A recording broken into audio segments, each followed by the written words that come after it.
Hello guys, अभी हम लोग आ रहे हैं। सरस्वती पूजा का शूटिंग स्टार्ट है और सरस्वती पूजा शूटिंग हम लोग कर रहे हैं।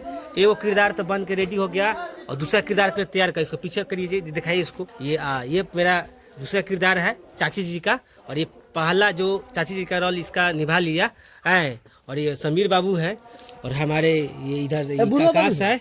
बुरा सिंह नहीं है, अब डायलॉग है वो विकी भाई है, वो जो है ना विकी। हाँ, तू बुरा बन ऑर्केस्ट्रा वाला कर ले जा, ठीक हेलो गाइस। कर दो। नहीं वीडियो में रखा था हम, रील फीस वाला नहीं काम। ऑर्केस्ट्रा वाला वीडियो में रखा था ये हमारे बाबूजी के रोल करेंगे। करिया कुहार इनकी नेचुरल ब्यूटी, साथ में करिया नेचुरल ब्यूटी है ना। चलिए अब हम लोग फिर से अब शूटिंग को अभी कंप्लीट करते हैं। अगला सीन हम लोग तैयारी करो, जल्दी तैयारी करो, कट करो। ठीक, हमारा घर में चलो तो मांदा आ तोरा चाहिए लोग के 500 रुपया चांदा। ये बेटा लिया लाठी डंडा, नाती के बेटा खोल ले बड़ा धंधा आ लिया बाई जी और लवंडा। तोरा चाहिए 500 रुपया चंदा रे करिया बेटा लिया लाभदा।